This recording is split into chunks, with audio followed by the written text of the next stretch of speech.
Hei. Hei, og velkommen til Bergen Kunsthall og Landmark og Plattform. Jeg skal gjøre den lille introduksjonen min på engelsk, som vanlig. So, welcome to Platform. Platform is the Bergen Kunsthall's lecture series in which we present talks and lectures and discussions, usually on contemporary art and often related to our exhibition program. Tonight, a bit exception to that rule with a music writer today. We are very proud and happy to be able to present this talk by British music writer Simon Reynolds. Simon Reynolds is among the absolutely foremost music writers of the past 20 years or so, with a succession of crucial books on themes like post-punk and club culture, among many other things. And he has been active as a music journalist since the mid-80s, contributing to magazines and newspapers such as Melody Maker, The Guardian, New York Times, Art Forum, Freeze, The Wire, and Slate, and so on. When we first contacted Simon last spring, I think it was, his latest book, this one, Retromania, Pop Culture's Addiction to Its Own Past, had just been released, I think. And during the months that has passed since that time, it's been very interesting to see the great amount of attention that this book has gained. It was considered by many to be the most important work on music to be published last year in a lot of these year roundup summaries. And I think it must already be probably one of the most quoted books in record reviews and texts in magazines all over the place. So Reynolds appears to have really struck a nerve with this book, where he formulates a kind of a diagnosis on current popular culture. In the book, he describes a retrospective tendency that can be found more or less all over the whole spectrum of popular music today, with innumerable reissues of classic rock albums, old greats from the infancy of rock on endless new tours all around the world, and also this kind of institutionalization of rock culture in form of, for example, rock museums and so on. Just to mention a few of the tendencies that he discusses in this book. And tonight, following the main argument maybe in Retromania, Reynolds will take up what he calls recreativity, dealing with the emergence of theoretical positions that encourage themes such as artistic practices based on copying and appropriation and plagiarism. But yeah, I will leave it with that, I think, from my part, and please give a warm welcome to Simon Reynolds.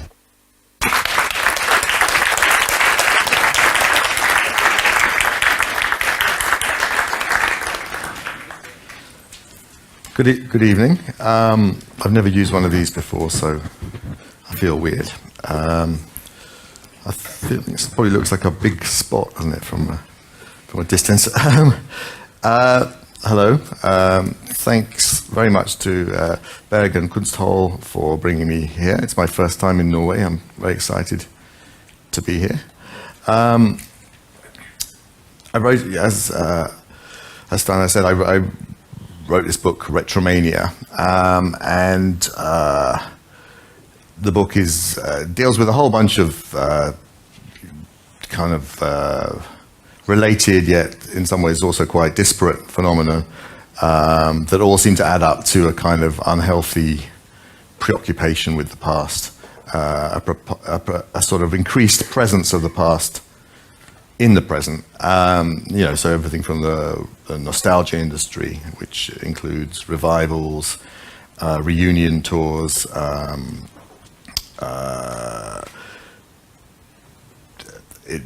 mostly I'm looking at music, but I'm also looking at similar kind of trends in fashion and art. I'm looking at the impact of new media, things like the history of heritage, and musealization, or the huge growth in the number of museums, digital culture, particularly focusing on the impact of the MP3 and file sharing, the iPod, YouTube, as a sort of giant collective archive, and how all those things sort of merge to form a condition that some have called atemporality, where there's a weakened sense of a zeitgeist, more a sense of all the different eras of history, or perhaps not all of them, but a lot of different eras and musical moments and periods all being somehow active again,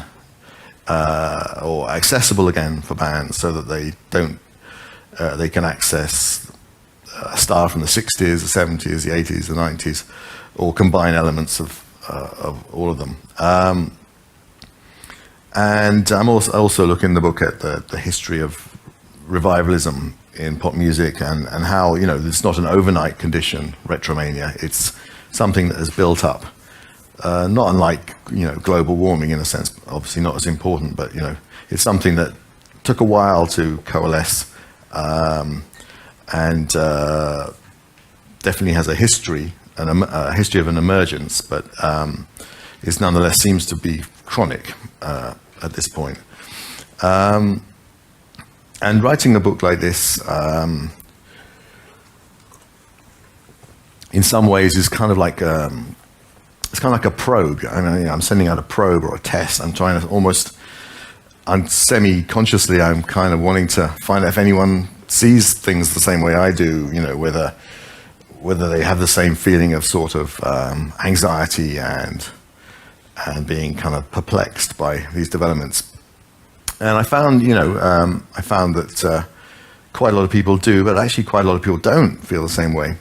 Some have, I have had a lot of attention for the book, but not all the attention has been, friendly at all. Some of it's been downright hostile, actually, and some have rejected. So quite a lot of people have rejected the premise of the book, and the main premise really. There are many premises in the book, I suppose, but one of the main angles is this idea that innovation in music has slowed down drastically in the last 10 to 12 years, and that this is a cause for alarm, something to worry about. And some have actually denied that this has happened altogether, but most people, even the people who disagree with the book, they say, well, yeah, it's this is true, but then they say, but why does it matter? Well, more or less, why are you so bothered by this, Simon? And that reaction has been fascinating to witness, because it suggests that a surprisingly large number of music fans don't particularly. Innovation isn't like a particularly important criteria for them. It's not particularly a way they measure music. But the most interesting of all the reactions that I got to the book, the thing that came up in a lot of reviews that people put out as a sort of, as a counter argument to my book, was what was the surprisingly widespread belief that artistic innovation is overrated, and that historically it's happened a lot less frequently than is claimed. And then beyond that, a further claim is that recycling and revivalism and derivation are actually integral to music, art, literature. And so to this is the subject of this talk, which is this thing I call recreativity. Because there's been this kind of boom, actually, in recent years of theoretization and argument really across the board in many different areas of criticism and academia.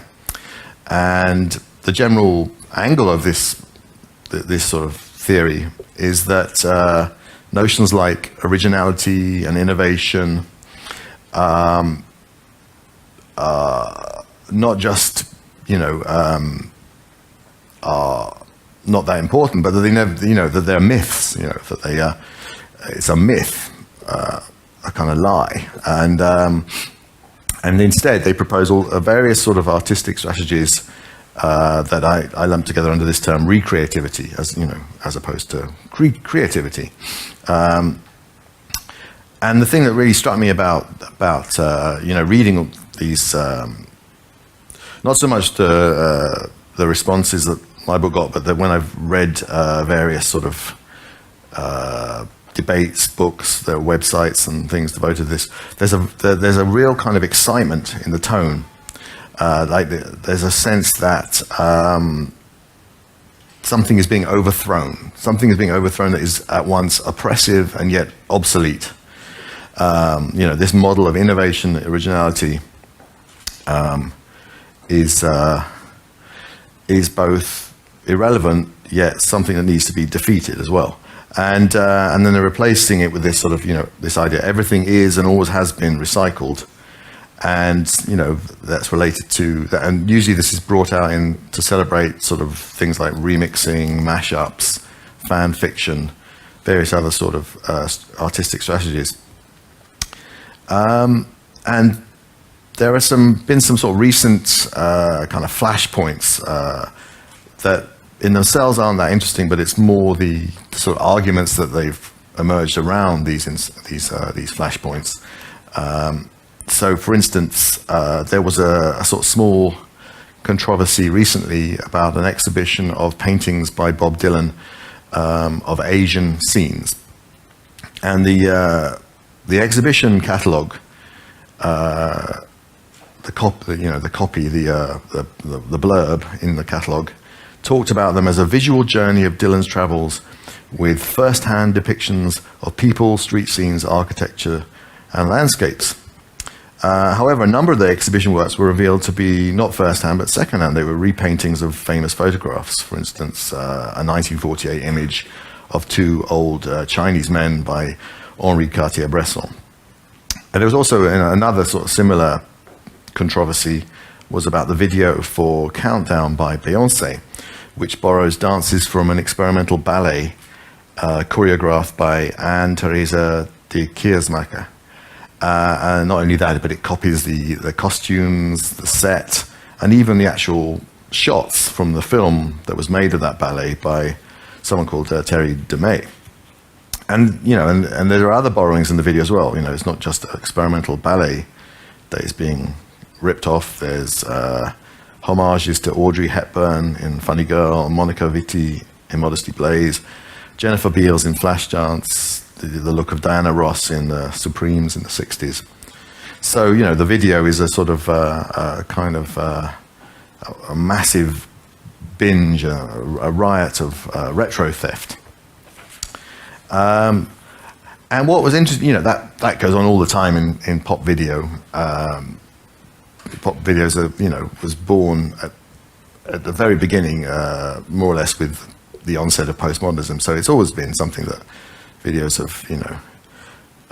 have ripped off. I don't know. Is it Repulsion, the movie with the knives in? By what's his name? I'm blanking. Roman Polanski. There are millions of examples of videos ripping off art. But what was interesting to me was actually that in these cases, defenders sprang up to defend these acts of plagiarism. So, Dylan repainting these photographs was by people defending him was situated firstly in the context of Dylan belonging to a sort of blues and folk tradition in which riffs and melodies and lyrics get reworked constantly. But also in terms of the appropriation art movement, people like Richard Prince, who would rephotograph famous art photographs, and also commercial photography, like the Marlboro cigarette commercials.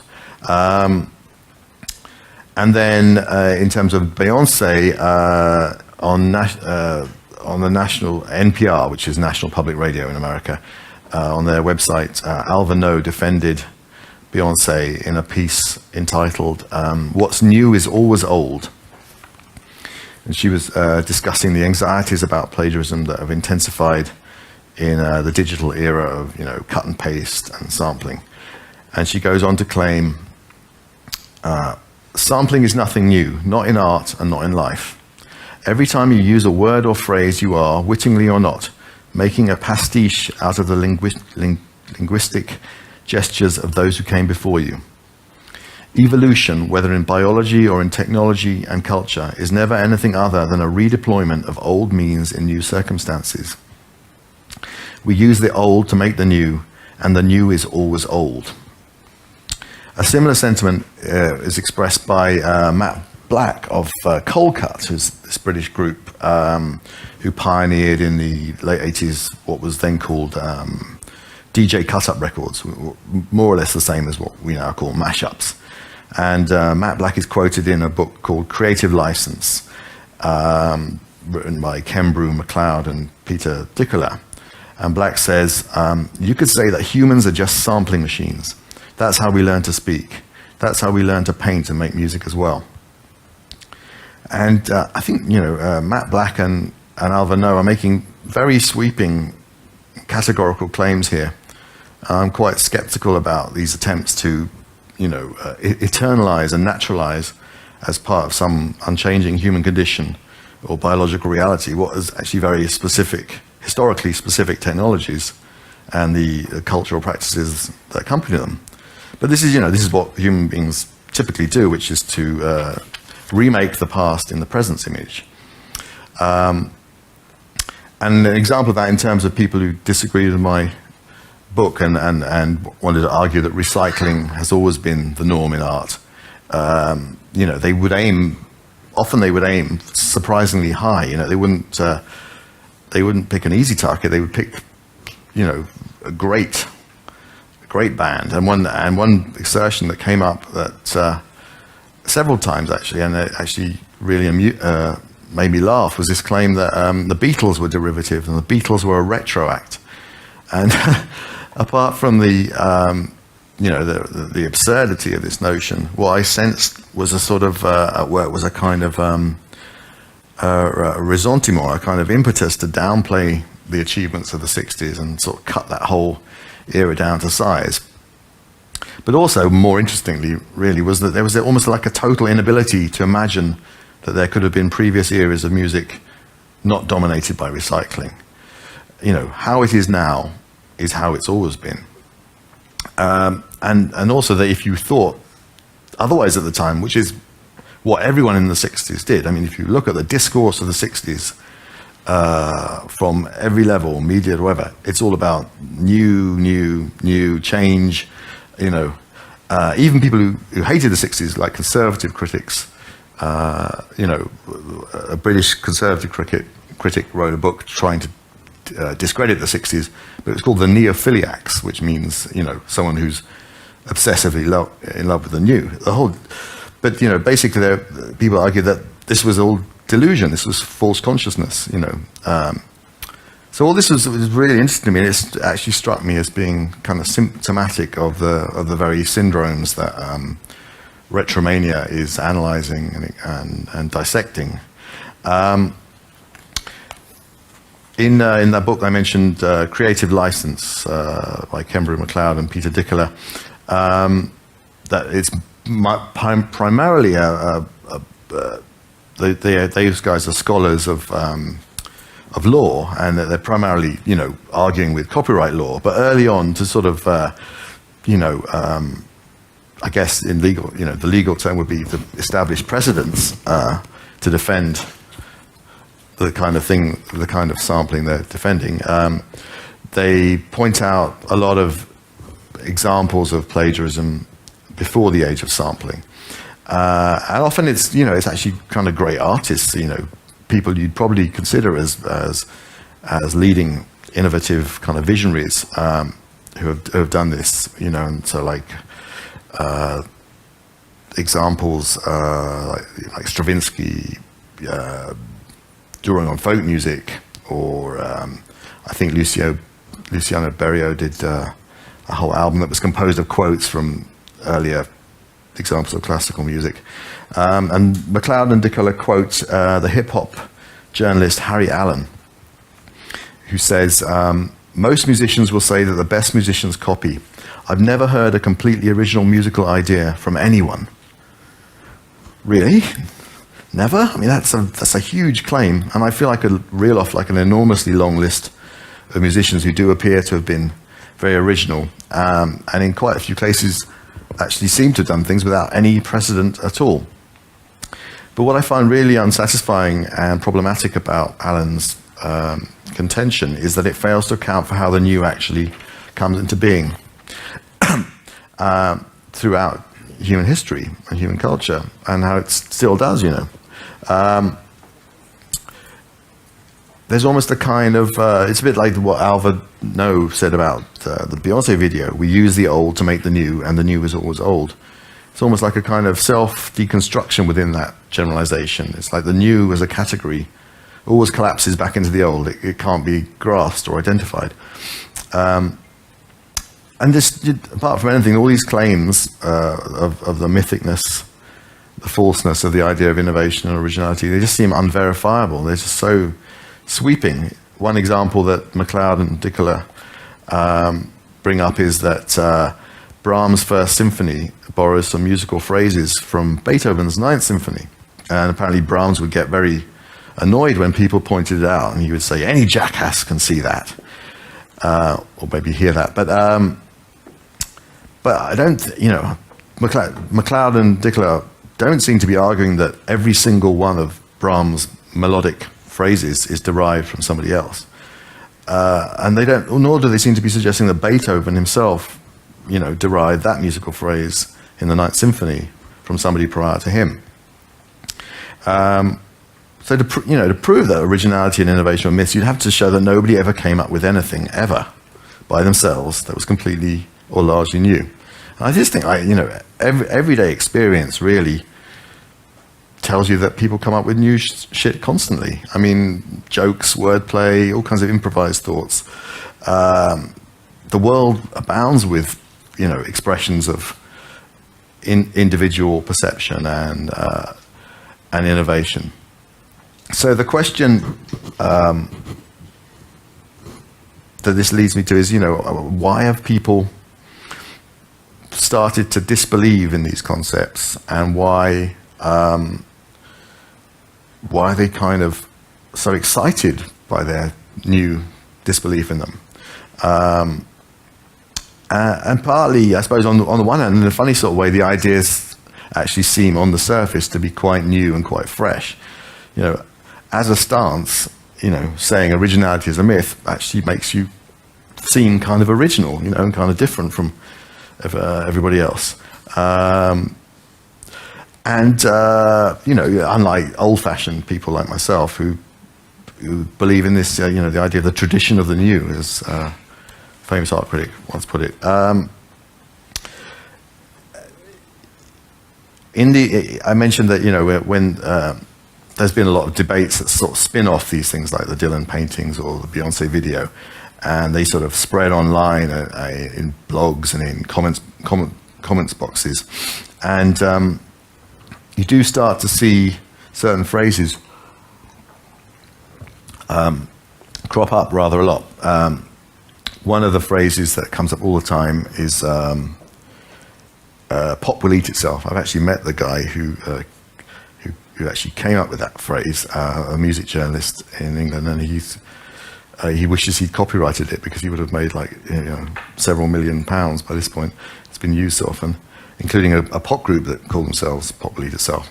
Another one that you see all the time in these discussions is this maxim that is attributed to various different people.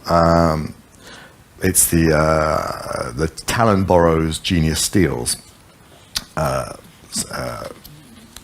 saying, and it's something I've never actually really understood, to be honest. I'd have thought that genius would really involve generating something no one's ever thought of before.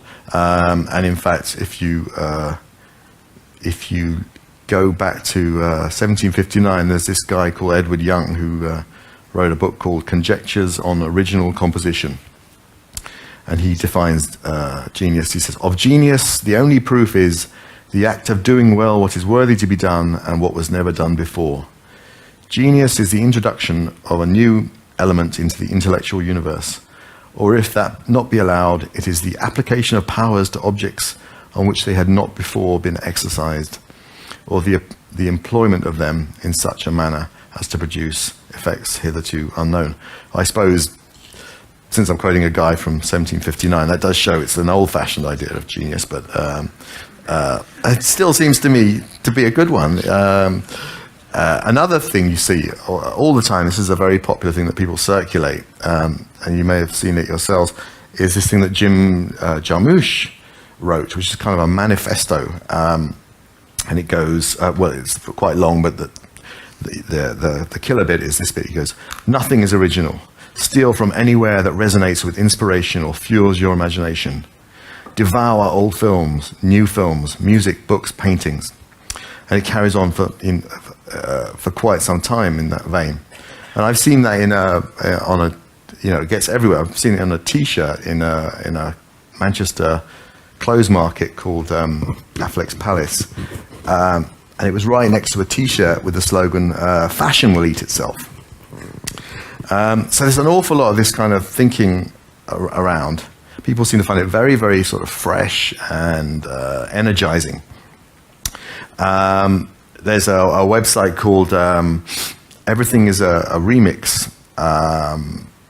and it's done by this guy, Kirby Ferguson. I think he's in the process of he's doing these video essays, video sort of articles, and I think they're going to become a book at some point. But anyway, it's a very popular website, and you read the comments, and people seem really liberated by the revelation that Led Zeppelin, stole some riffs, the odd lyric, in one or two cases a whole song, or that Star Wars is full of homages and borrowings, from Kurosawa and Joseph Campbell, and pulp movies like Flash Gordon.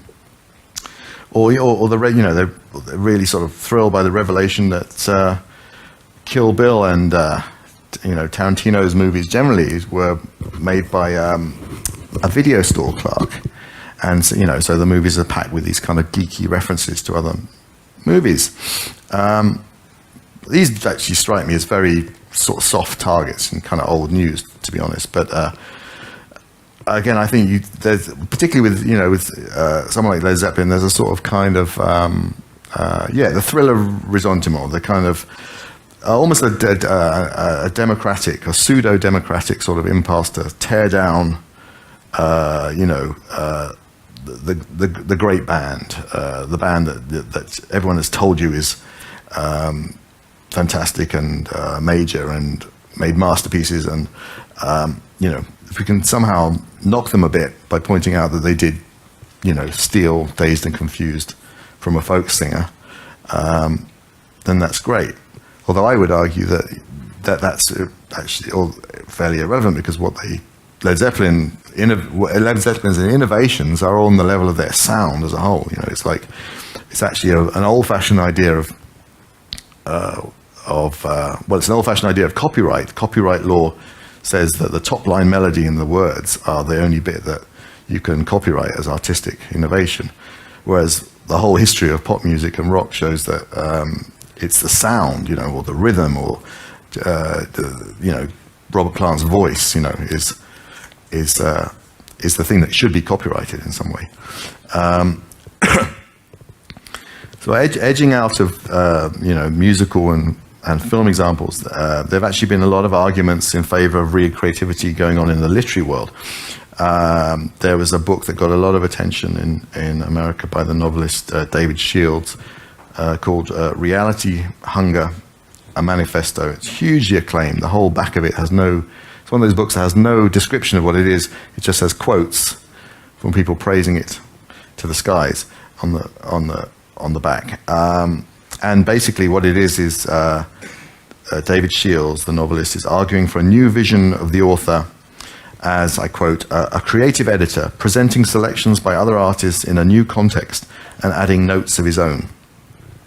And Shields, at some point in the book, Shields claims that I am quite content to go down to posterity as a scissors and paste man, like a cut and paste artist. But that quote is actually from James Joyce, and in fact the whole book, or nearly all the book, is made of quotations without quotation marks.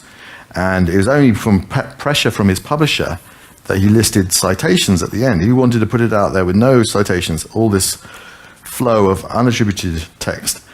I had to disagree with all the people on the back of his book because I actually found it a very disjointed and unsatisfying read.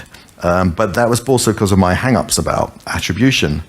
I was constantly wondering, some of it he came up with, some of it he reworded other people's things, maybe 70% of it is derived from other people. So I was constantly like, whenever I came across something that was good, and I was putting my pencil next to it, I was like, did he actually come up with this, or was it, somebody else? And maybe that's my hang-up, maybe that's another old-fashioned thing, I don't know, but I like the feeling of well-being you have towards writers or artists to go to the correct recipient, really.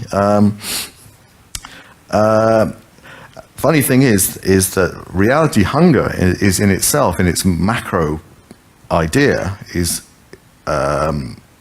arguably an expanded remake of an earlier piece of writing, the essay The Ecstasy of Influence by the novelist Jonathan Lethem. And that, again, it's not a book, but it's a whole essay woven entirely out of quotes, either exactly as they are or just slightly altered to improve the flow.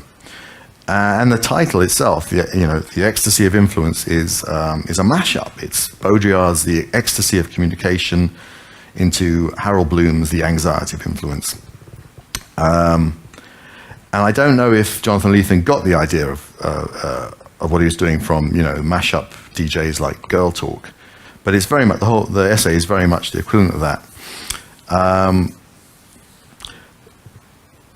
The difference, though, is that weaving together samples, other people's music into a sort of entertainment on a CD or on a gig is all that Girl Talk, Greg Gillis, that's his real name, Girl Talk does. Whereas in his normal practice, Lethem writes novels that, on the face of it, are actually rather original. They're inventive in their language, the characterization, plot, and which is so all the virtues that his essay, The Ecstasy of Influence, seems to be making light of. And in fact, it is actually the reputation that Jonathan Lethem has as an original writer that made Ecstasy of Influence a public gesture. I don't. If someone who was completely unknown and hadn't done all this original work presented this essay, however cleverly done, woven out of other things, I don't think anyone would have paid any attention. I mean, and to do that in an academic context would get you an F grade, I think. And it's not to say that he doesn't. It's very well done for what it is as an exercise. He takes, he uses examples like Nabokov, who apparently got the name Lolita, and the very basic plot of Lolita from an earlier story. Shakespeare obviously stole a lot of plot ideas. There are loads of examples. And Lethem uses that to sort of argue this point. He says, the kernel, the soul, let us go further and say, the substance, the bulk, the actual and valuable material of all human utterances is plagiarism. And of course, the wit is that is actually from Mark Twain. And Lethem actually misses one example right in front of his nose. He quotes Andre Breton's maxim, beautiful is the chance encounter of a sewing machine and an umbrella on an operating table. But that was borrowed by Breton from Lautréamont's book, Maldoror. And this is the same Lautréamont who in 1870 declared, plagiarism is necessary, progress implies it. Another figure who's very sort of prominent in the literary sort of end of this sort of argument about recreativity is a guy called Kenneth Goldsmith. He's an interesting figure. He's almost like the incarnation of Retromania in human flesh. He's the guy who's behind this thing called Uberweb, which is this amazing collective archive online of experimental film, text sound, concrete poetry, avant-garde music. Every time I go there, I just almost faint. You know, I feel nauseous at the thought of all this stuff I could and should check out. This a whole 20th century's experimental everything, and then I always go off and do something else. You know, it's another time for Stan Brakhage. But and then, you know, Goldsmith has also written about his own personal archive fever, which is he wrote about it in the Wire magazine last year, and it's this obsessive downloading he fell into, which is actually kind of similar to, I have a chapter in Retromania, which is also about me becoming addicted to downloading, but whereas mine is full of shame and self-disgust, Goldsmith seems really happy about this state of affairs. You know, he talks quite happily about, you know, oh, I never listen to this stuff. It's all about the thrill of the hunt, and he seems quite sort of happy that he's completely inverted the whole point of being into music, but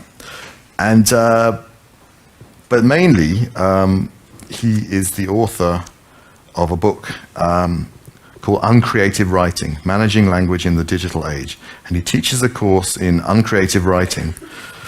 The name Uncreative Writing is admittedly a great joke, because America is full of creative writing courses and workshops. And so you have to give him credit for that. But he actually teaches this at the University of Pennsylvania.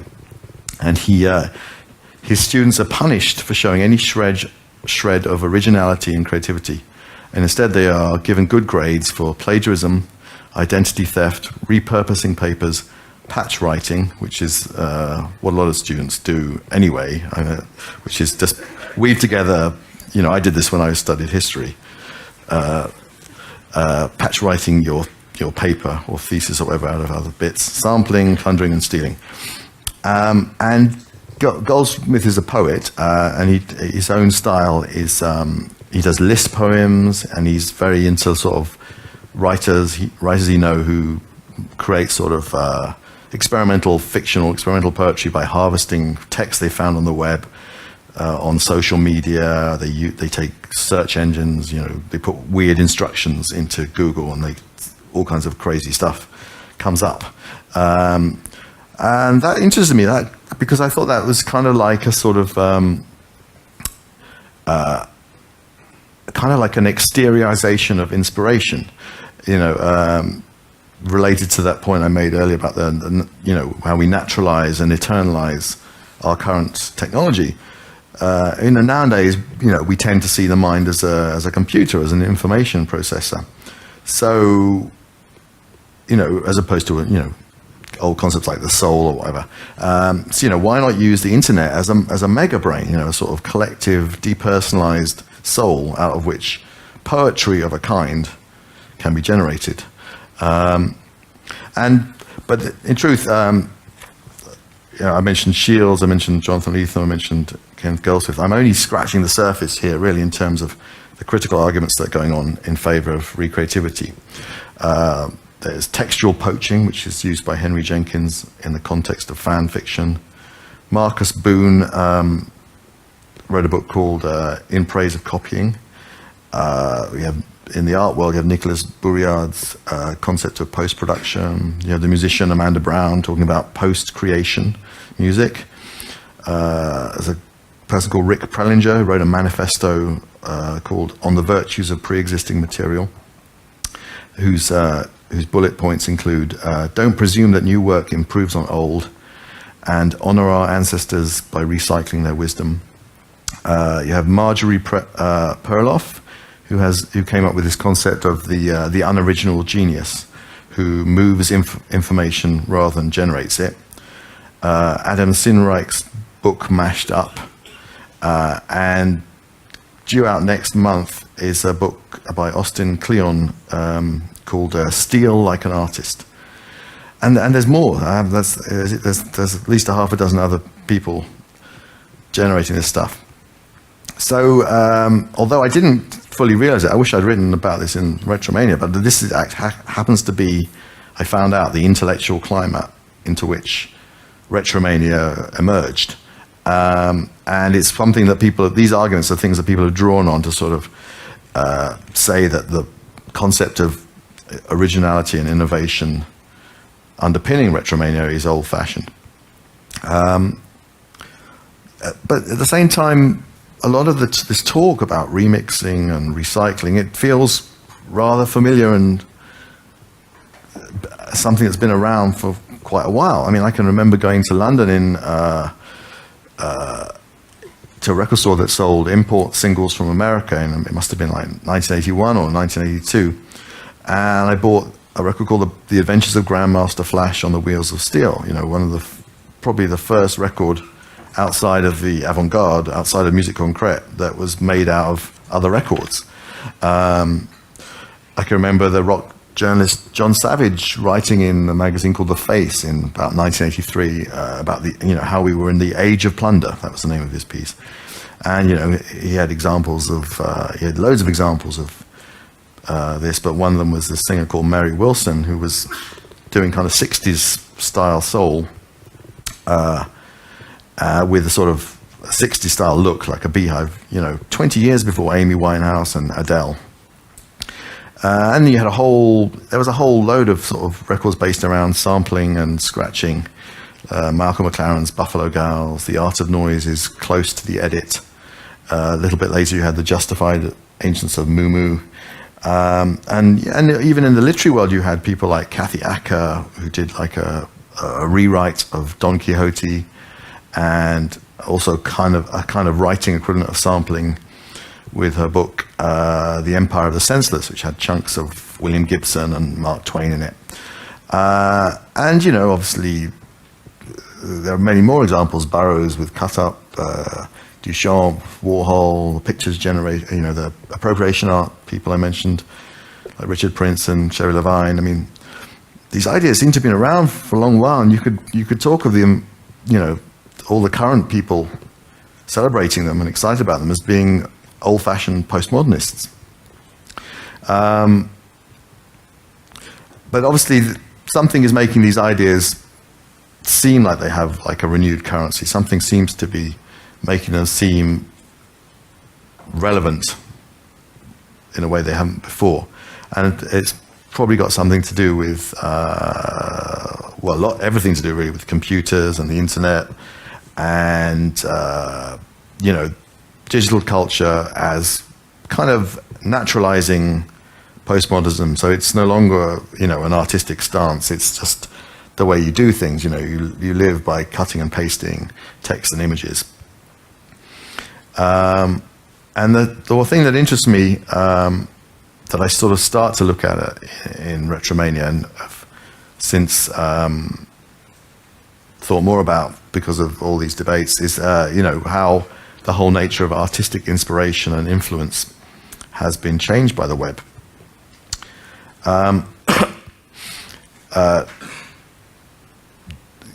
Andy Summers, the guitarist in The Police, who kind of, I guess, a mainstream group, still of the sort of post-punk era, but also they had roots in progressive rock as well. So they, that's like two different progressive ideas or innovation-oriented ideas uniting there, the new wave and progressive rock.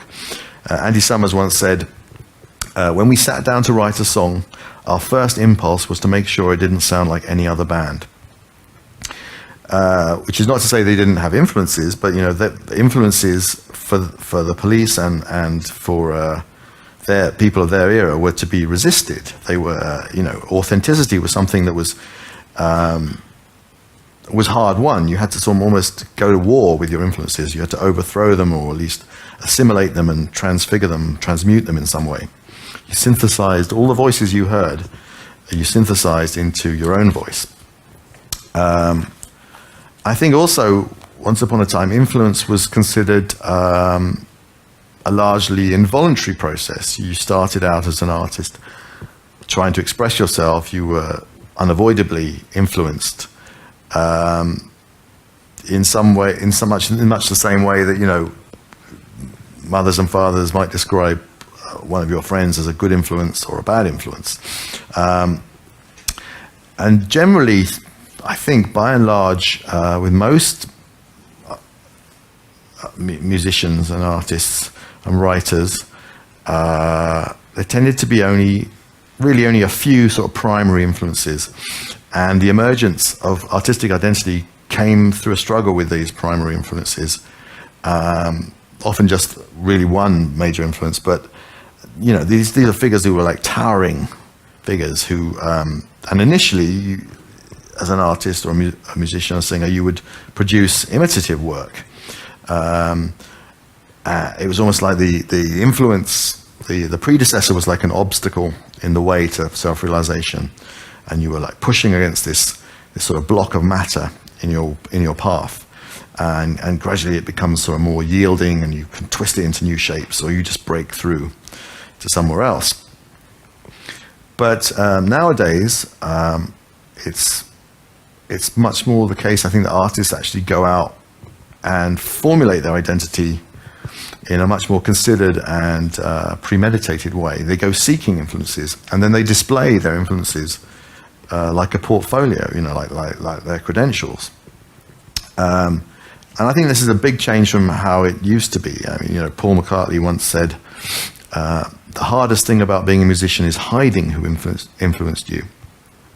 So in other words, you wanted to seem like you came up with it entirely by yourself. I can actually remember from my early days as a music journalist, which would be the late 80s, it was quite common for artists to not want to talk about their influences. Not always, but quite often they didn't. There's still a thing of not really wanting to answer those kind of questions, to kind of make out it came from somewhere else, like maybe from beyond in some mystical way. And I wondered, I wondered if this was a false memory on my part, but then I recently was digging through some old music papers from the 70s, and I came across an interview with the singer-songwriter Joan Armatrading. And she says, I get asked so many times whether I've been influenced by another singer or writer, but the truth is I haven't really been influenced by anyone at all. Sometimes I think I have to make someone up just to satisfy the questions. Of course I have artists I like Van Morrison, but I don't think he influenced me. And I just cannot imagine a current band saying that. People aren't just sort of really upfront about their influences. They're proud of them, and they work them. It's a kind of form of cultural capital. But perhaps that's because it's less common now for artists to have a sort of a primary, specific ancestor, a primary creditor in terms of artistic debt. More and more, it seems, people have lots and lots and lots of influences, and this reflects the sheer sort of superabundance of music available to young musicians now. I think probably to an extent it was always a praiseworthy goal to be well listened and widely listened, but it was much harder to ease, and now it's just completely easy. There's no dedication involved. There's no money.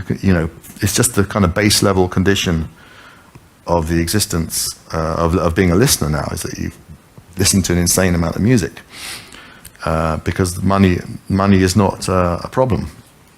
So here's an example, I think, of this syndrome. I came across this quote in an interview, and it was one of those ones where I was like, wow, this is gold. I have to use this quote. A musician from Montreal, 23 years old, called Grimes, and she talks of her music as post-internet. The music of my childhood was really diverse because I had access to everything. So the music I make is sort of schizophrenic. And the press release for her new album, Visions, says it's inspired by artists ranging from Enya and TLC to Aphex Twin, drawing from genres like New Jack Swing, IDM, New Age, K-pop, industrial, and glitch. And the press release continues, this approach has marked Grimes as a curator of culture and allowed the project to remain flexible and evolving. And Grimes, I should say, I actually like her music quite a bit, but the Grimes version is more frank and blunt. She says, basically, I'm really impressionable and I have no sense of consistency in anything I do. However, although that would seem by the old set of values to be, a self-deprecating remark. I think you can almost sense the kind of weird way in which impressionable and inconsistent are becoming valorized, or at least they're sort of, they're close to words like flexible and evolving. I think Grimes's artistic subjectivity corresponds to what the anthropologist Grant McCracken calls a cloud self. He's been exploring this in a book called Plenitude 2.0. And on his blog, he asked, what is it like being you right now? Feeling a little cloudy? Of course you are. Because I mean to be fair, and let's be honest, you are a cloud. He continues, you are an aggregation of interests, connections, and contacts, tagged in several ways, linked in all directions, changing in real time. And I think, in the modern era, this sort of idea of being at least a little bit cloudy around your edges, if not a complete cloud, then, cloudy on the edges of your being is generally being considered a virtue, especially for an artistic person.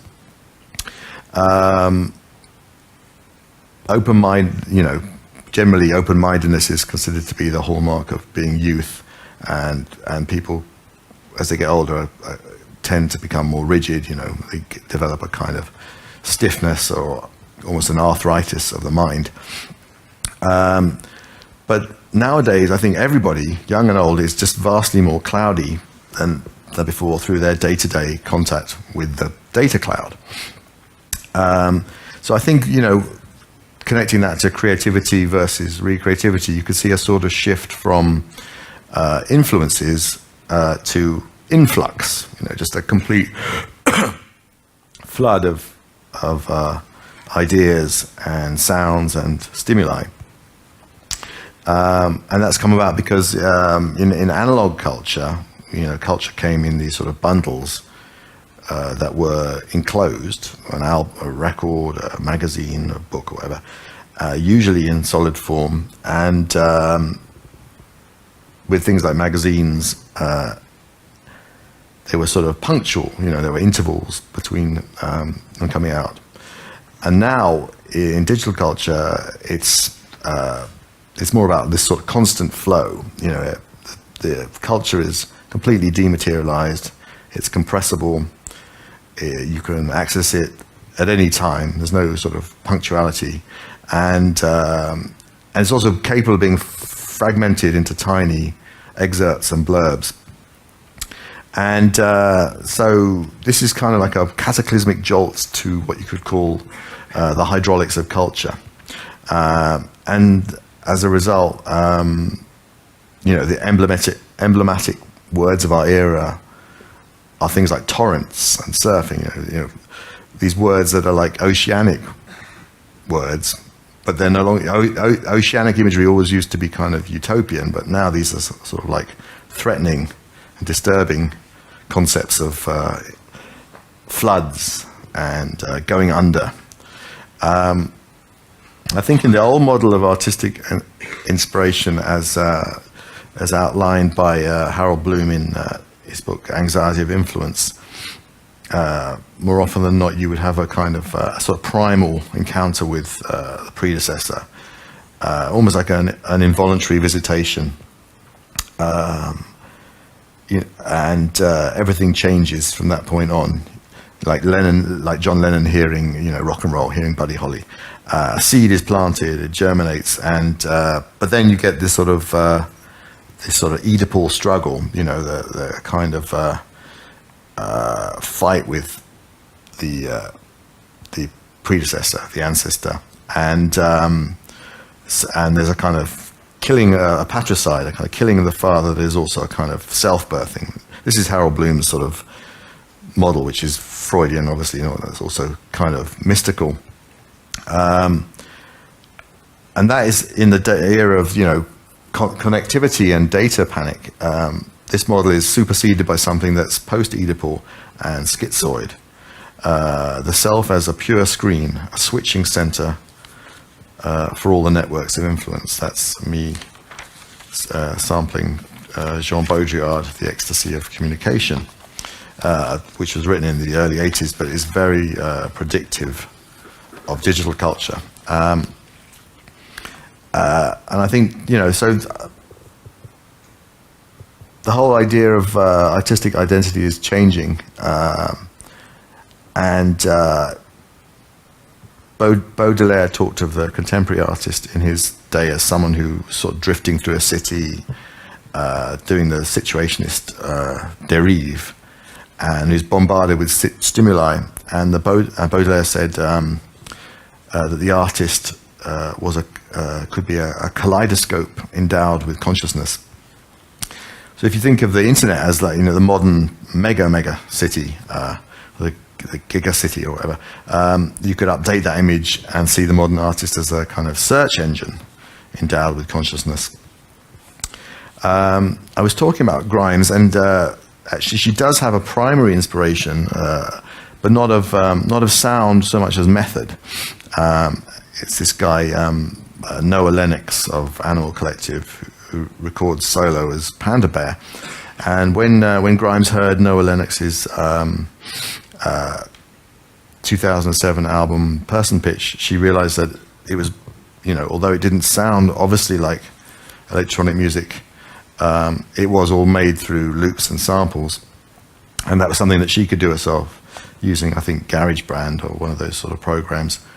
And one thing that interests me about Person Pitch, it always struck me when that record I loved, but I was really struck by, there's this page in the CD booklet where Noah Lennox does this kind of cloud cluster of all his influences in sort of capitalized type, and apart from just the fact that he'd do that so openly, was this the sort of spirit they were done in, which was very, very sort of bizarrely wide-ranging, and included like things that were obvious from listening to his music, like the Beach Boys, more obscure stuff like Fela Kuti, but he also had a lot of things that were just very, very sort of mainstream, well-known and sort of unhip, like Duran Duran. And I felt that what was interesting was that, to me, contrasted with the other famous example of a group putting a list of influences on their album, which is this sort of industrial group, Nurse with Wound. On their first album, they did this thing which came out in 1979. They did this thing that is still, talked about and quite famous in certain circles. The Nurse with Wound list is what people call it, which is this just list of incredibly obscure groups. Some relatively less obscure now, but at the time in 1979, virtually none of them most people would have heard of. And people actually have blogs that are dedicated to uploading all the albums on this list. And there's a real difference there. The Nurse with Wound list is a testament to kind of hard work and the expenditure of quite a lot of money. It's an idea of taste as a kind of quest for the unknown, the extreme. It's also an implicit challenge, like a throwdown to the listener. It says, find this stuff if you can, listen to it if you dare. The Panda Bear list on Person Pitch is so much more 2000, 21st century digital culture in its spirit. It's like open-hearted, there's nothing snobbish or exclusionary about it. It's like a sharing with the fans. And so I think it really, captures the spirit of file sharing and Spotify and Shuffle. It's not listening as a quest. It's a sort of listening as a sort of drift and a kind of overload and overflow. You're not. The goal is not to make an artistic self, which I think is what Nurse with Wound did. Eventually, all those things coalesced into this very narrow and fixated musical path. Nurse with Wound have followed over probably 100 albums since. They're still going. This is an idea of the artistic self as a perpetual kind of unmaking of the self.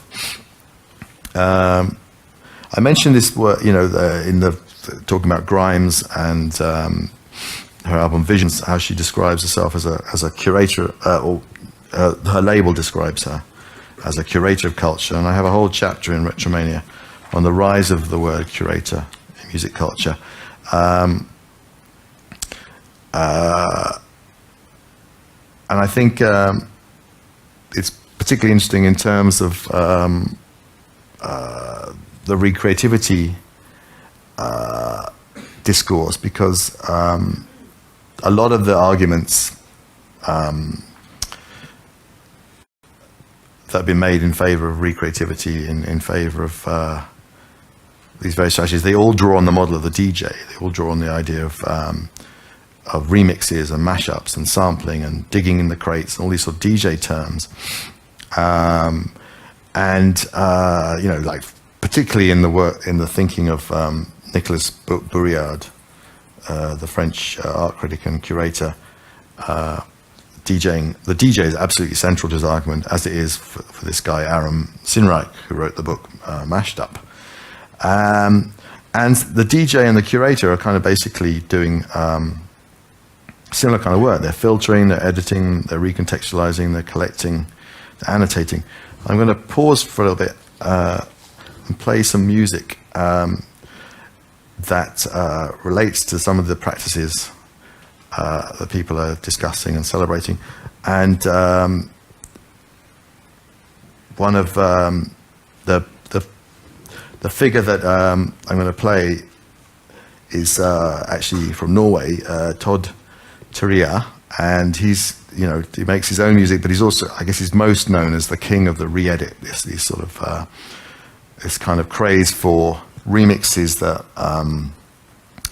are remixing kind of went out of control in the 90s, and people were doing remixes that bore no relation to the original work at all. You know, in some cases, just completely no trace of the thing being remixed. But then in the recent years, there's been this sort of almost like a neoconservative move back to, you know, remixes that actually, you know, consist of the original record rearranged, and that's what re-edits are. I think the idea is that there's no new elements added. It's just all, you know, stripping down instruments and changing their order and stretching things out. This is an example. I'm going to play this is probably one of his most famous re-edits. I'm going to play the thing that he is editing first, the source.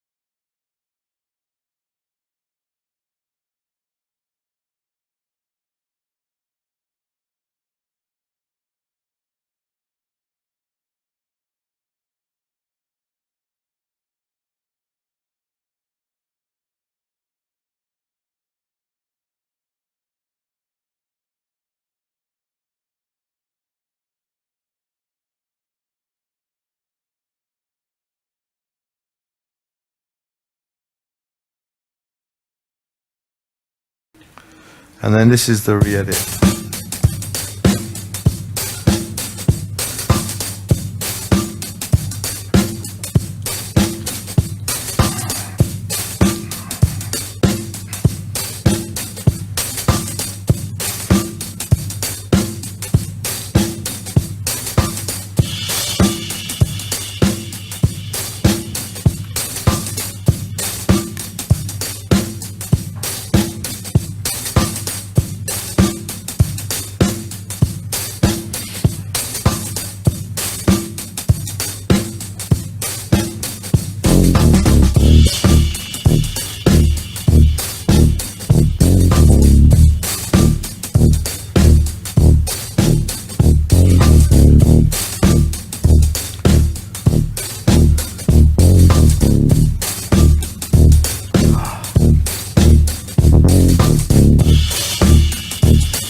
So I thought both versions have their virtues. I thought what's interesting about the two things is you can see it would work even better if I actually played the Stevie Wonder track on vinyl, because then unfortunately that's like an MP3 burned onto a disc. But even so, even in that medium, I think you can hear this huge difference between the analog era and the digital era. The original Stevie Wonder recording of Superstition is beautifully recorded, but it's designed to be heard as a conjoined entity. You're not really supposed to pick, the hook that probably most people love is the clavinet line, that sort of percussive melodic keyboard thing. That's the real funky thing. But you're not really meant to fully pick that out. It's meant to be mushed in tight with the drums, the guitar, the bass. It's basically an aesthetic that was shared by black music and white music at that time.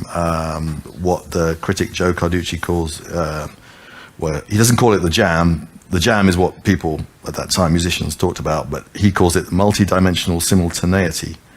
That superheated nexus in performance where each musician, while playing his part in the material, hears and feels and anticipates the greater whole as it is being reincarnated. So a kind of, basically that at that point, black music, white music, soul, funk, rock were really, really close. And, I think Greil Marcus described that track Superstition as a hard rock record that the Stones could have been proud of. Even though nowadays we would classify it as rhythm and blues, there was much greater proximity between a group like the Meters and Led Zeppelin. They were musically, they were very close. The Todd Terrea remix is so digital because it appeals to our digital era desire to kind of separate things, So the gain in that is you can hear how great the drum track is and the hi-hats and you can just pick out the decay of the hi-hat sound or the ride cymbal or whatever it is on that track. But it's in the end, it does build up gradually until everything is present, I think, by the end of the mix. But it doesn't have the jam, the multi-dimensional simultaneity, the hot tightness of the analog era. And I thought that was an interesting.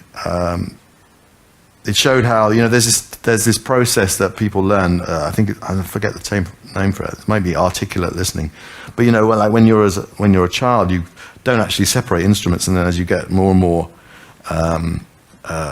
older and a better listener, you can there's a breakthrough and you can actually hear a bass line as a separate thing, and then gradually it gets on to the point of people who are like professional musicians and studio engineers who can't hear music except as separate strands, and the totality of it is diminished for them, especially if they worked on the record, but just generally they can pick things apart. Well, I think that's become, in the digital era, that seems to be much more how we listen to music, and so that's what I think that the re-edit culture reflects that, as well as a desire to sort of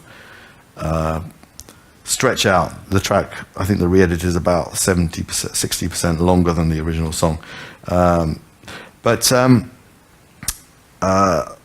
obviously also there's another element, which is that the re-edit by definition as an act of editing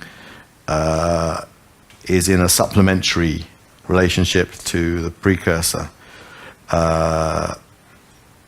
and then and Todd Terrea is upfront about that part of what he does. He makes his own tracks as well as being the king of re-edits, but his name is a homage to Todd Terry, the great New York house DJ who also did a lot of stuff that was kind of hip hop in flavor, with lots of samples. So I think I think a lot of what recreativity is really, it's about editing. And editing is a great skill and an important thing. And I've actually been an editor for a year, and I know that it can make a big difference to the end product. But there is a sort of priority, which is without writers, editors don't have anything to work on. And I think, I think that's what the creativity discourse kind of, diminishes that fact in some ways.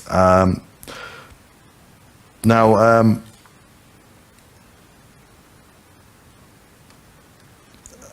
one thing that, one term that I came up with when I was writing this book was hyperstasis, which is,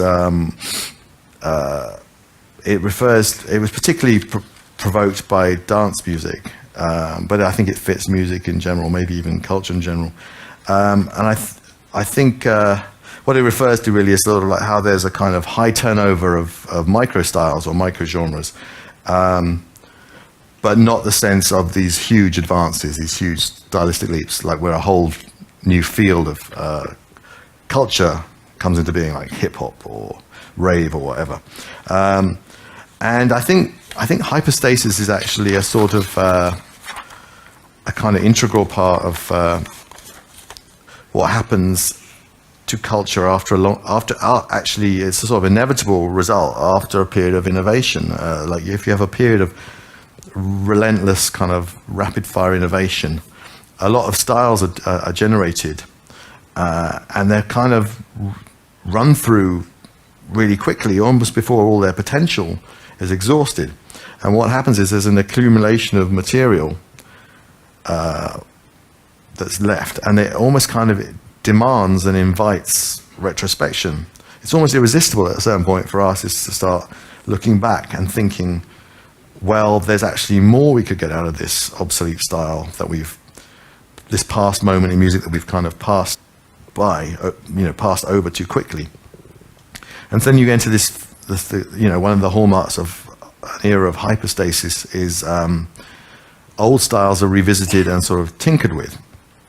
And tinkered, I don't know what the French word is, but tinkered, they translate it as tinkered. This is a term you get a lot in the writing of Nicolas Bourriard, and it's a sort of word he's trying to positivize, because tinker, certainly in English, is a kind of, has become a kind of derogatory word. It originally meant sort of minor repairs and customization, and has since come to mean, fairly insignificant activity.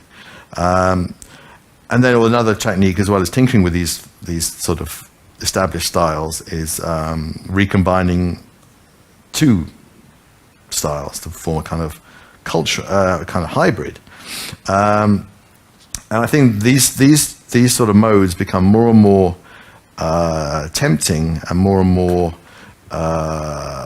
easy, I suppose, than trying to innovate when you have a cultural field that's sort of kind of been, a lot of the options have already been explored, like it's like a page of white paper, a piece of white paper that's kind of been drawn on, and there aren't many white spots left. And obviously, quite a lot of good and sometimes even great work can come from these processes. I think of, in the last decade, one of my favorite musicians, Ariel Pink, is someone who does that a lot. His music's based on classic rock and sort of radio rock from the 70s and MTV 80s type pop. You can see an earlier figure like Elvis Costello as being doing this. Perhaps lyrically he maybe is an innovator, but musically it's very recombinant. Sometimes he is inspired by, one of his albums, Armed Forces. He'd been listening to a lot of ABBA, but usually it was much older. It wasn't recent things that inspired him. It was, he would do an album in the style of 60s soul, or he'd do a record like Almost Blue that was like almost curatorial in the sense that he was doing all these covers of country music, and he was making an argument at a time where most rock fans considered country music to be sort of redneck music or very sentimental and worthless. He was saying, no, this is white soul, basically. So that was an interesting gesture. I think the problem with these sort of careers that don't have a kind of internal evolution is that well, there's less of a sense that the artist is going anywhere, and also, if you have a lot of influences passing through you in this way, then it becomes less likely that you'll have a defined musical identity, and therefore you won't be actually yourself be able to be an influence on others. It's hard to imagine.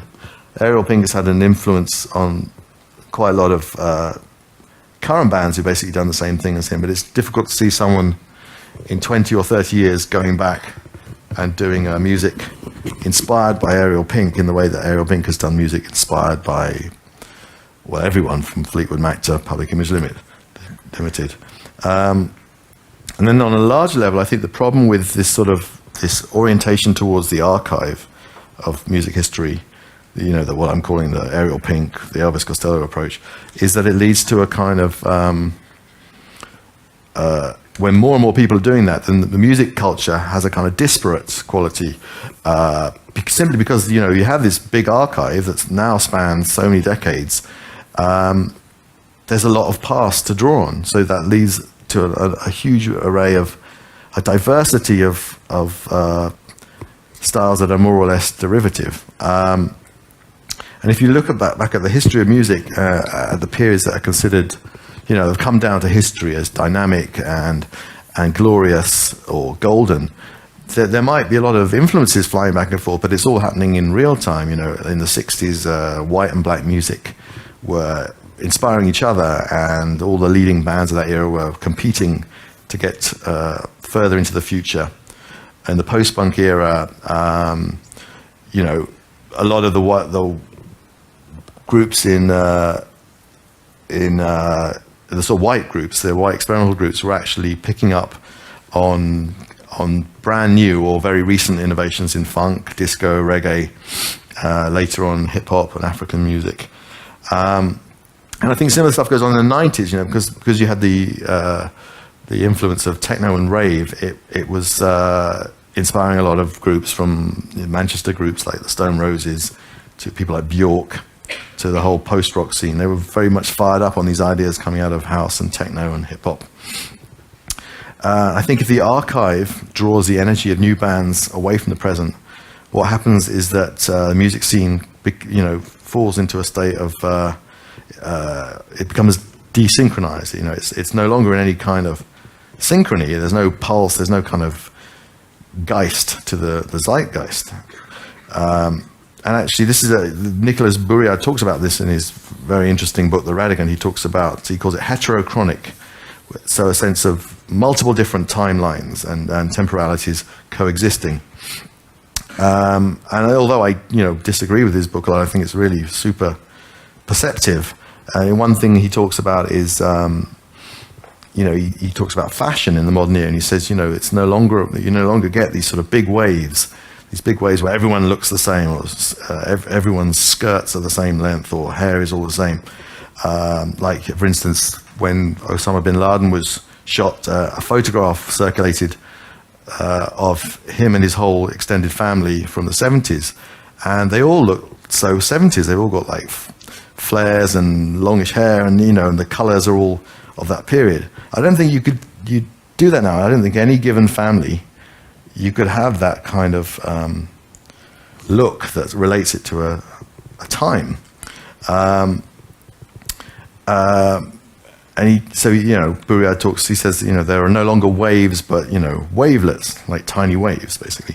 And that, to me, made me think of this thing that maybe some of you might have done as well as when you were children in a swimming pool, where you can cling to the side of the swimming pool and you kind of move your bodies in sync. And then that creates these big waves that kind of splash the other swimmers. But then when you stop doing that, the pool kind of reverts to its normal state, which is this sort of omnidirectional chaos of little tiny waves. And that, to me, is a visual image for hyperstasis, which is all these different waves, none of them actually converging, these sort of small waves that none of them really ever amount to a wave, let alone a tsunami, and a tsunami in music terms would be punk rock, it would be hip hop, it would be rave, it would be these tremendous convergences of energy. that at the extreme, not only seemed to be musically revolutionary, but actually seemed to have some kind of political weight behind them as well, some kind of force. And in fact, so what I'm talking about really is the power of groupthink and present-mindedness, synchrony, a culture that has these strong energy centers of innovation leading to a kind of a sort of dynamic cultural field.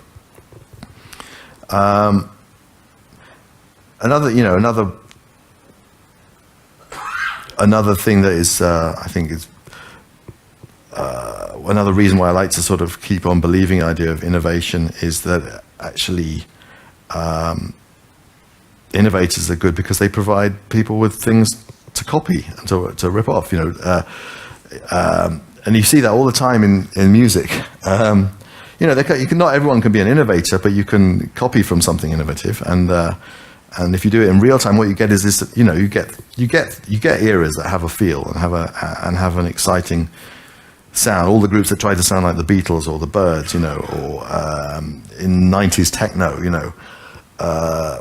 you had a track like Mentasm or Energy Flash by Joey Beltram, and then you ended up with 1,000 other songs like that, and it makes a very strong scene. It makes for a sense of momentum and a kind of intensity when something is so strong and so powerful that everyone wants to partake of it. And the same thing happened in R&B in the 90s when Timbaland came up with all these innovations that were copied by other producers, and it was exciting. The whole radio had this new sound on it. And then beyond that, my other sort of feeling of not wanting to go along with the recreativity idea is that I just kind of help feeling that it's kind of parasitic. It's not contributing much. There's this group in Britain called the Horrors, and they've done these albums. Each album is like heavily kind of oriented to a set of influences, and it's very sort of clearly signposted what they are as well. You can tell what they are. And on their latest record, Skying, the signposts, in the past they've been influenced by, goth and psychedelia and krautrock, and now on their latest record, Skying, it's Manchester groups from the very end of the 80s, like Stone Roses. It's Duran Duran, Simple Minds, Jesus Jones, even Britpop is an influence on this record. A journalist called Charles Ravens, who's a fan of them, reviewed Skying, and did a very interesting review, I thought. Very well argued, although I disagreed with it. But she said that horrors did belong to a genre, and she said the genre was the past. But she said that wasn't the problem. Because they were creating something rich and distinctive out of all this sort of wealth they drew on. And her final sort of flourish of rhetoric at the end was, the past is ours for the reaping, which, is fine, but, there's simple agricultural common sense wisdom, which is that you don't just reap, you plant seeds for a future harvest. And it's all very well the Horrors, harvesting all these brilliant ideas that predecessors have brought into being and developed and perfected. But what is a band like the Horrors actually, laying down that others in the future will be inspired by and want to draw on. I think it's parasitic because you're taking advantage of other people's labor. You've skipped the hard work and the struggle to create new forms. And, it may not even be an individual artist who created a new form. Often it's a collective struggle. So if you took someone like Adele, she is adopting something that emerged from an African-American community over a long period of time for all kinds of reasons. And sort of doing it sort of out of any sequence or relation to the present. It doesn't relate, it's nothing to do with what black music is now. In fact, it's actually the opposite of it, because it's very, it's an old language of of love and it's soul, right? Whereas modern R&B is much more about sex, I suppose.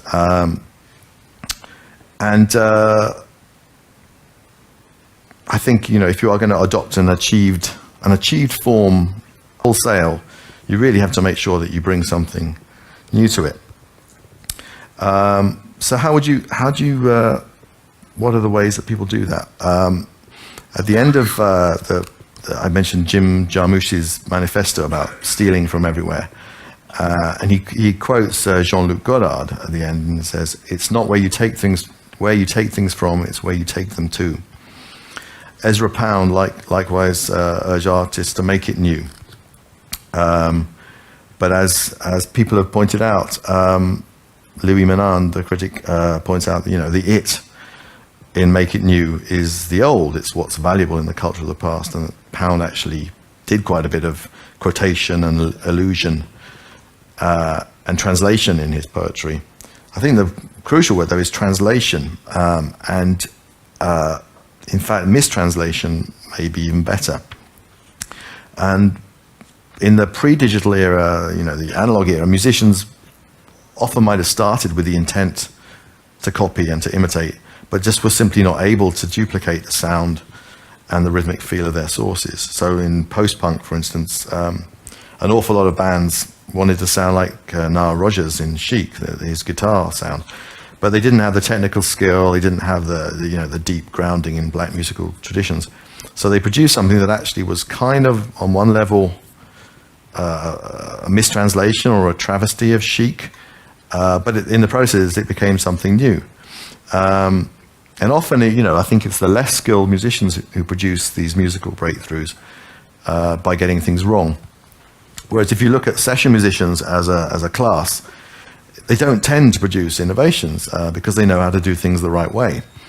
And when they do, when they are involved in innovative projects, it's usually when someone else is in control of them, you know, a producer with some kind of visionary idea, or you know, a non-musician like Eno, who got a lot of progressive rock musicians who were super skilled to do things they never would have thought of.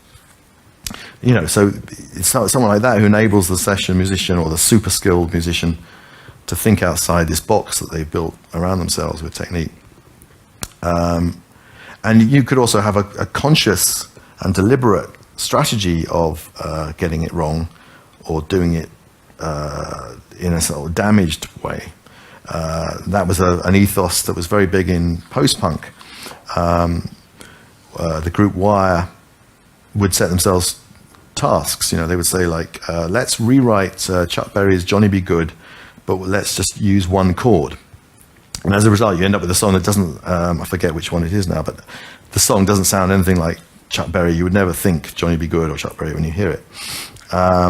I think the trouble with the digital era, though, is that it's actually much easier to get exactly the sound you want, you know. And also there's just a lot more information now as well. Like, you know, there's been a lot of books and magazine articles in technical magazines, musician magazines, that go into real detail about the drum sounds on certain records and the studio engineering and so forth. And, you know, the things like not only George Martin has written a book about being the producer of the Beatles, but Jeff Emmerich, who was the studio engineer of the Beatles records, he has written a book as well. So there's all this information out there that people can draw on. Another form of translation is between art forms. The British broadcaster and writer Alan Partridge, discussing his memoir, says, "A true writer, a good writer, refuses to be influenced by any other writer. It's cheating otherwise." But then he talks about how my influences come from elsewhere. I'm inspired by the chord choices of Sting, the camera angles of Scorsese. And there's actually an example of that in post-punk. Well, there's many examples of it, actually, but one that I specifically thought of is a Gang of Four wrote one song called Love Like Anthrax, and they actually modeled it on, they were big fans of avant-garde movies, and they modeled it on a Godard movie called Numero 2 that has a kind of split screen thing in it where you have different sets of action. They made a split screen song with a vocal coming out of one speaker singing and a voice speaking a text in the other speaker. I mentioned Alan Partridge. He's not a real person, of course. He's a fictional comic character created by the actor Steve Coogan. And Steve Coogan recently did this movie, The Trip. He and his another comic actor, Rob Brydon, are going on a trip of northern England, and they're writing a travel piece about restaurants. And Brydon suggests an idea of how Coogan could write the piece, a format for it. And Coogan objects dismissively, and he says, it's been done. And Rob Brydon says, it's 2010, everything's been done before. All you can do is do something someone's done before, but do it better or differently. Coogan says, to some extent, that's correct. And I think, so the idea here is not just that there's nothing new under the sun, which comes from the Bible, Ecclesiastes, but that there will never be again anything new under the sun. And I find that very hard to believe. But I think the key word in what Rob Brydon said is differently. And he says, do it better or do it differently. And that differently seems to correspond to Goddard's Where You Take It To, or Ezra Pound's New in Make It New. And I think part of the problem as well is that music critics have got very bad at pointing to this differently bit, the where to bit that is actually new. It's quite hard to do that. It's hard work to do that, and often critics, including myself, go in for this easier option, which is you explain something in terms of its precedents and its sources and its reference points. You situate the artist in a sort of map of the past. I can remember times when it was actually impossible to do that because the map didn't apply. There have been musical moments when you had to you couldn't do the reference game. You had to come up with new terms and concepts, particularly in the 90s in jungle and electronic music.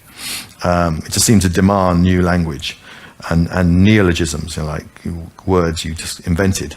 But nowadays it's very easy to reel out reference points. Here's an example. A review of Mayer Hawthorne's record, How Do You Do? And the critic goes, maybe most engaging is Hawthorne's sense of scope. He's not just pulling from classic 60s and 70s Motown and Philadelphia international sides, but also from the rock and pop records they shared the charts with. Dreaming fits on a power pop continuum somewhere between solo McCartney and peak ELO. That's a very small gap, I think, between solo McCartney and peak ELO. A long time and finally falling divides Steely Dan by Hall & Oates. And No String plays out like TK record style disco run through a Stevie Wonder filter. But this isn't an ossified, stuck in the past affair, he says. But in the review, there's nothing at all that's been said that would justify this closing assertion that the record isn't stuck in the past. Everything that's said about it serves to pin it to the past more firmly. And in the end, the review is just basically praising Hawthorne for being diverse in his derivativeness. So I feel there's almost kind of like a critical responsibility not to make it new, but to emphasize the new, even at the risk of making out it's newer than it is. But in a culture where creatives are more and more often recreatives, it's hard to point out that element of newness. One of the people who's been very vocal and eloquent in talking about recreativity as a good thing is the science fiction writer William Gibson, and he's the person who coined this term, or certainly has been using this term, atemporality, the idea that the notion of the future is old-fashioned, and we live in this sort of eternal network present. He's glad about the state of affairs, and he a few years ago he via Twitter he sent out a sort of a series of statements and thoughts and aphorisms on this topic, and one of them particularly kind of hit me hard. He says, very creative people get atemporal early on, are relatively unimpressed by the now factor, by latest things. Less creative people believe in originality and innovation, two basically misleading but culturally very powerful concepts. Well, I felt crushed. I felt crushed by that. That's me, I'm less creative, still believing in originality and innovation. But then I thought about it and I thought, what is creativity without either the concept of innovation or the concept of originality? What would it actually consist of? And then the other thing that struck me about Gibson's tweet is, he says, he describes innovation and originality as misleading but culturally very powerful concepts. And I had to agree with that. I think they're very powerful concepts, and they've underwritten, maybe they're delusions, but they've underwritten the most dynamic eras of music, the 60s, the post-punk era, the rave 1990s. And perhaps more of us should be misled. Perhaps we should re-embrace the false consciousness, because if you believe in the possibility of innovation, it seems to me you are more likely to try for it, and then more likely to succeed. So my final thought, or hope at least, is that innovation and originality continue to be self-fulfilling fallacies. Thank you.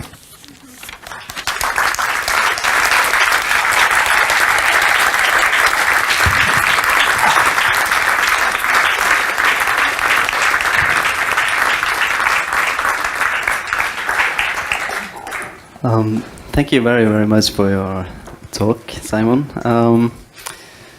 We can open up for a few questions, not too many, because we've been going on for quite some time now, and I see some people are leaving. But if anyone wants to ask some questions, I will give you the microphone so everyone can hear the question.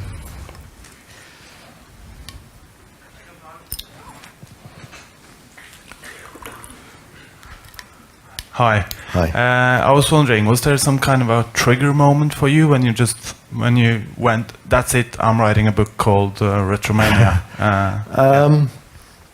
There wasn't really. It's something that actually, when I started working on the book, and I sort of looked at talking of copying and sampling. As a writer, I sometimes copy myself, and I went through my old articles looking for good lines to use, and or thoughts I'd had in the past on this topic. And I was surprised how early I'd actually been worrying about retro, and it even cropped up in something I wrote in the mid '80s, more about that was the very first time that reissuing really started to take off, and I made some comment about it. But really since the 90s, it's cropped up early 90s, it's cropped up quite regularly as something I've thought about. I came up with this term record collection rock in the early 90s to describe a bunch of bands that seemed to you could just see what their record collection was from their music, even if they didn't talk about it, which they did in interviews. That's all they talked about. It was so different from in the post-punk era. People didn't talk much about their influences. They were more likely to talk about politics, or maybe if they did talk about art, it would be films or books that inspire them, or things like that. But no, it's something that's haunted me for a long while. But in terms of just feeling like there was a book there, it was really like a bunch of things that happened in the sort of 2006, 2007. I really noticed this phenomenon of I don't know if you have it here, but it was started by this promoter called All Tomorrow's Parties, and they did this events called Don't Look Back, where a band plays its whole album all the way through from track 1 to track 14, and that was very successful, and it was copied hugely. Like, it seems like almost anyone who's done an album that anyone feels fond towards or respects or admires, it seems like they've done it. And so I really noticed that seemed like significant. That seemed to say something about our time in some way. And then another one was actually the remix album that the George Martin and his son did of the Beatles, Love. I thought that was really significant. I actually thought that would be a trend. I thought everyone would do that. There'd be The Who would have a remix album, and it didn't quite escalate, but it still struck me as a very interesting thing that a band as, you know, super respected and worshipped as the Beatles would have a kind of mashup album done of them. And then, you know, officially, not people are doing that for fun, that kind of thing. And Danger Mouse did the White Album combined with Jay-Z's Black Album to make the Grey Album. But, you know, this was an official release done as the Beatles. But then the other thing, there was actually the things that I liked as well that kind of made me think about this, because I mentioned Ariel Pink, and there were a lot of groups that I liked that made music that was very much bound up with memory and the past, nostalgia. Ariel Pink's music particularly used sort of techniques to kind of sound like a faded memory, like, you know, like a tape that was wearing out. And so it was right there in the music itself, was almost like this, well, kind of like Hipstamatic or Instagram, a kind of a sonic effect of aging and of the medium of recording somehow decaying. And there was a bunch of groups in Britain who were doing that, called a label called Ghostbox, and various other people who all seem to be on this sort of nostalgia, memory, you know. And the fact that I really enjoyed this music, you know, made it complex, because I'm quite a nostalgic person in lots of ways, and I actually enjoy, you know, old pop culture. I listen to a lot of old music, you know. And it's not that I don't think people should listen to old music. It's when bands sort of replicate it very closely that I feel like it's a kind of dead end or something. So yeah, there's multiple causes. There was one more question back here. Thank you for extremely rich and well, I haven't read your book, so it was very provoking, thought-provoking. But none of that is in the book, actually. That's the annoying thing. Is that I wish I had done a chapter on this. I hadn't realised it was such a developed argument until I started getting reviews, and then I sort of followed the trail leading me to these people. And it's quite. I talk about mashups in the book, but I don't really. The people, the literary critics, I wasn't aware they were doing this stuff. Right, so. because, well, I come from literature myself, so, and I'm right now working with archives, so I think your way of working with these medial surroundings for creativity is really interesting and to the point.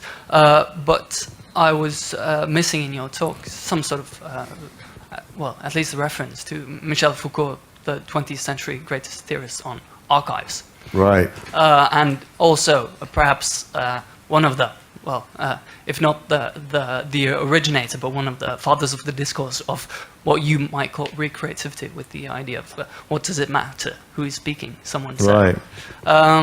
So that was just that.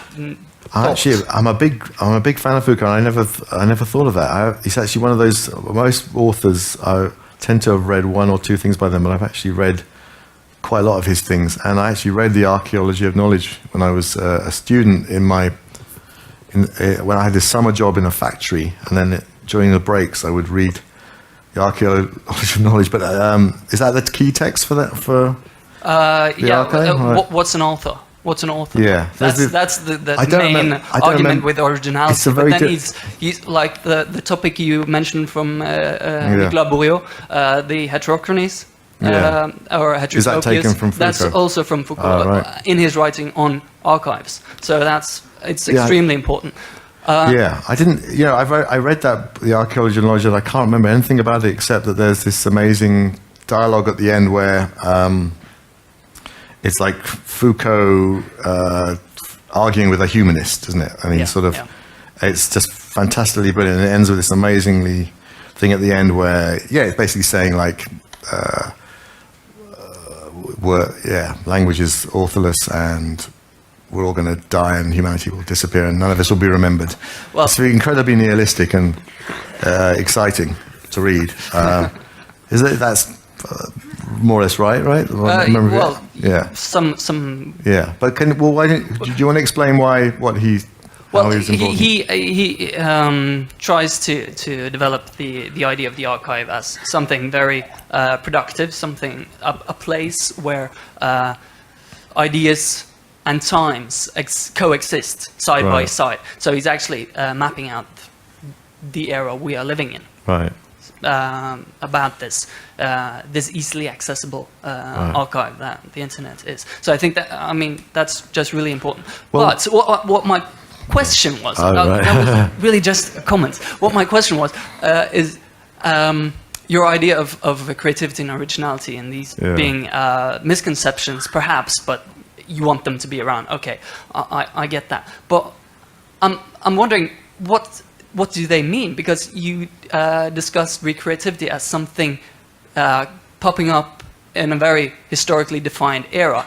But originality and creativity are also concepts from a historical period, somewhere around 1750 and onwards. So how do you relate to that?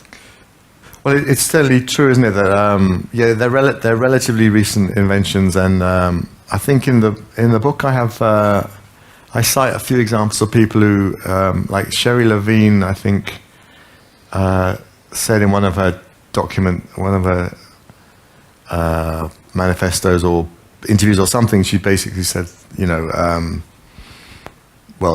outside the West, copying as a concept doesn't exist because everyone copies, and especially in Eastern cultures, that's how you rise to the level of competence, is by imitative work.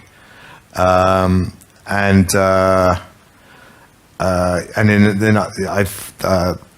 this anthropologist friend of mine, Wendy Fonerow, who's written really cool stuff about indie rock culture. But in one of the pieces she wrote in The Guardian, I think it was, where she's called the indie professor. That's where I came across it. She talks about how in certain there's a particular Native American tribe where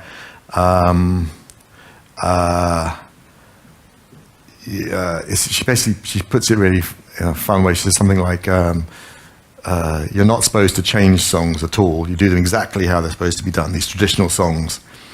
And she says something like, new songs are not welcomed, basically.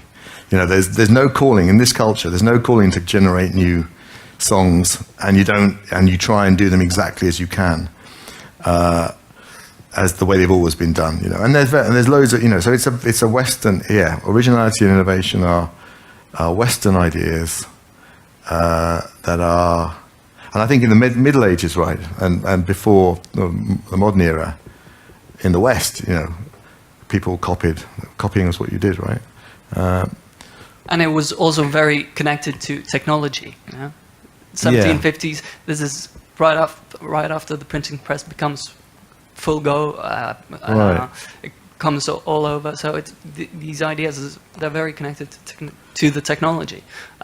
So I think the beginning of your project is really interesting, but the whole argument with the recreativity is more difficult. They're sort of enthusiastically. I guess they're enthusiastic about a return to how things always were before, or something. Is that? I don't know. I think the digital nature of it changes it, just because it's so easy to copy things exactly. I mean, it's literally the same. There isn't that sort of. There isn't as much space for a kind of an accidental change. I mean, I could dare say in the Native American culture where new songs are not encouraged, and you do the old ones how they should be done. Gradually over time, the songs do change just because that's the way things evolve. Even as hard as anyone tries to be faithful to a blueprint, human error creeps in. But I think just things shift. Just the way, if you look at the way language changes, and the way the difference between Shakespearean English and current English, or the way accents change. There are these impersonal processes of change. But I think there's something much more. But digital techniques are much more like replication, aren't they? They're much more like cloning. I think there's something kind of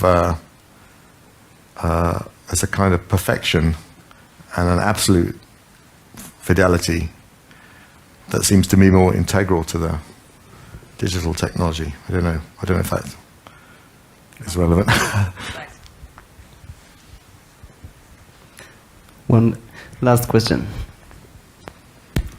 Yeah, there was a text that was written in the late 90s by Arthur Croker, a Canadian cultural theorist, which he called Remake Millennium, where he claimed that the 2000s were essentially going to be an era that was about recombination, remake, reprocessing, and he connected that to a generalized political, social and economic malaise in Western culture, that the loss of belief in any form of progress within social and industrial production would inevitably lead to a stagnation in culture. Do you think that's too pessimistic, or could it be true?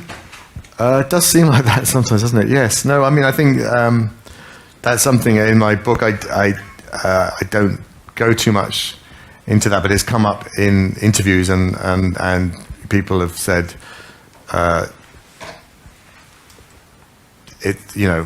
I've talked more about this idea that it's harder to imagine the future. It's harder to imagine the future that's better, an improvement, and that perhaps encourages people to, you can sort of see why people would be so romantically attached or attracted to the 60s or punk and post-punk, or even now you have people like, there's this whole thing, I was going to mention it but I sped up a bit till I'd gone on a bit long.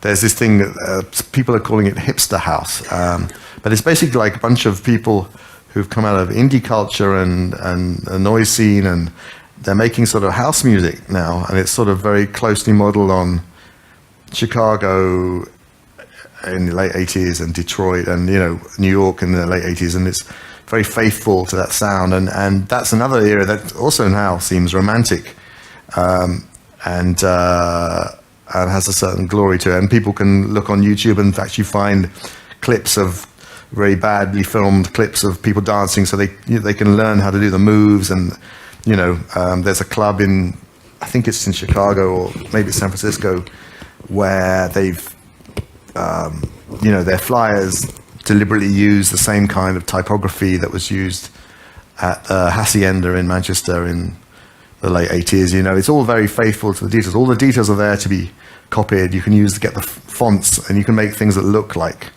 those sort of really primitive photoshopped rave flyers from the early 90s. You can go to some trouble to get that sort of crapness. So, I can see sorry, I've strayed from your point. I always go back to music somehow. I don't know what that's another era that's come up as can be construed as more fun, dynamic, optimistic, innocent than the present. There's plenty of things about now, and plenty of things about how things have been ever since the year 2000, really, that would totally encourage people to look at other eras as having been better, even though often during those eras people were complaining and moaning. I seem to remember a lot of the time in the 90s there were a lot of things even though there was like rave and stuff like that, there were a lot of bad things going on, and it seemed like the economy was bad a lot of the time and stuff. But there's definitely it's been a really bad, really tough period, hasn't it? The last 10 years, economically, politically.